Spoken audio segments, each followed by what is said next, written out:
नमस्कार दोस्तों, बात करेंगे हस्तरेखा में मणिबंध रेखाओं के बारे में। और इस वीडियो में मणिबंध रेखाओं के बारे में बताया जाएगा और बहुत ही डीप नॉलेज आपको दी जाएगी मणिबंध रेखाओं से संबंधित। तो चलिए फिर शुरू करते हैं। पहले बात करते हैं मणिबंध रेखाओं के बारे में। कलाई के ऊपर 3-4 प्रकार की रेखाएं जाते हुए दिखाई देती हैं, तो यह मणिबंध रेखाएं होती हैं। शास्त्रों में मणिबंध रेखाओं का 4 होना अति उत्तम माना गया है और 3 भी अगर किसी व्यक्ति के हाथ में होती हैं तो यह भी उत्तम ही माना जाता है। यदि किसी व्यक्ति के हाथ में एक मणिबंध रेखा होती है तो ऐसे व्यक्ति के लिए स्वास्थ्य का साथ मिलता है। यदि किसी व्यक्ति के हाथ में 2 मणिबंध रेखाएं होती हैं तो ऐसे व्यक्ति के लिए स्वास्थ्य और धन का साथ मिलता है। यदि किसी व्यक्ति के हाथ में 3 मणिबंध रेखाएं होती हैं तो ऐसे व्यक्ति के लिए स्वास्थ्य का,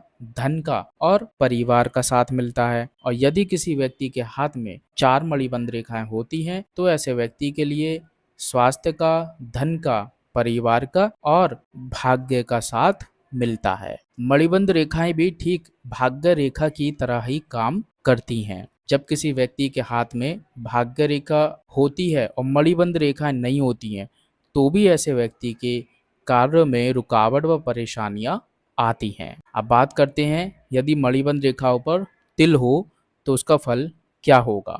यदि मणिबंध रेखाओं पर तिल होता है तो यह शुभ नहीं माना जाता है। ऐसी स्थिति में व्यक्ति के लिए जीवन में आकस्मिक परेशानियां आती हैं। और अगर व्यक्ति के पहली मणिबंध रेखा पर तिल होगा तो स्वास्थ्य से जुड़ी परेशानियां आएंगी। दूसरी मणिबंध रेखा पर होगा तो धन से जुड़ी परेशानियां आएंगी। और अगर तीसरी मणिबंध रेखा पे होगा तो पारिवारिक समस्या खड़ी होती है। अब बात करते हैं यदि मणिबंध रेखा पर तारे का चिन्ह हो तो उसका फल क्या होगा। यदि मणिबंध रेखा पर तारे का चिन्ह बना हुआ होता है तो यह शुभ माना जाता है, ऐसा कुछ ऋषियों का कहना है। ऐसे व्यक्ति को विरासत में काफी धन मिलता है और सभी काम आसानी से बनने लगते हैं। और कुछ ऋषियों का कहना है कि यदि मणिबंध रेखा पर सितारे का चिन्ह होता है तो यह अशुभ माना जाता है। ऐसी स्थिति में व्यक्ति के जीवन में बराबर बाधाएं आती रहती हैं। अब बात करते हैं यदि मणिबंध रेखा पर दीप का चिन्ह बना हुआ होता है तो ऐसी स्थिति में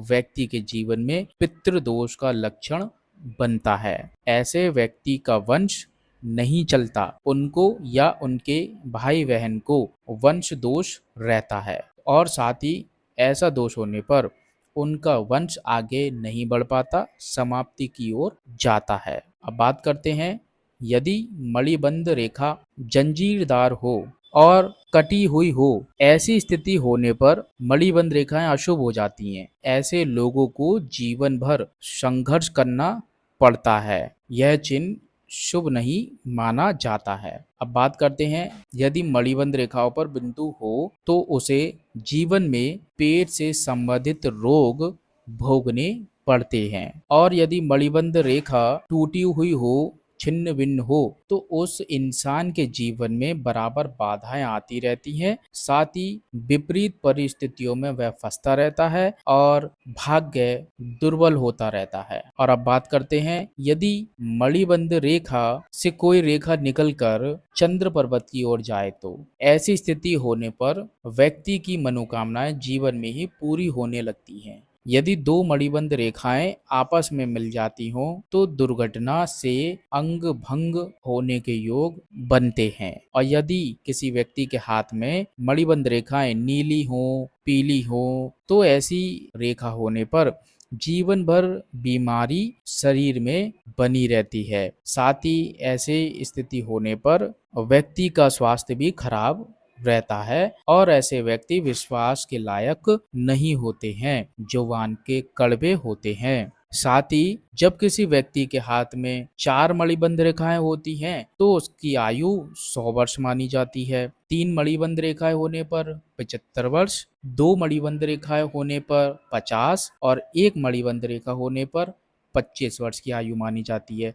लेकिन यह आयु गणना करना सही नहीं है। इससे पहले जीवन रेखा और हृदय रेखा को देखना अनिवार्य है, तभी आयु गणना की जाती है। अब बात करते हैं बहुत ही स्पेशल तथ्य के बारे में, जो शायद आप लोगों को नहीं पता होगा और इस वीडियो के अब अंत में आपको बताया जाएगा। मणिबंध रेखाओं से भी हम संतान के बारे में पता करते हैं, और वो किस प्रकार करते हैं। यदि किसी व्यक्ति के हाथ में 1 और 3 मणिबंध रेखा होती हैं, मतलब विषम संख्या में, तो ऐसे व्यक्ति के लिए कन्या संतति होने के योग बनते हैं। और जब किसी व्यक्ति के हाथ में सम संख्या में मणिबंध रेखा होती हैं, जैसे 2 और 4, तो पुत्र प्राप्ति होने के योग बनते हैं। वीडियो को पूरा देखने के लिए आप लोगों का बहुत बहुत धन्यवाद।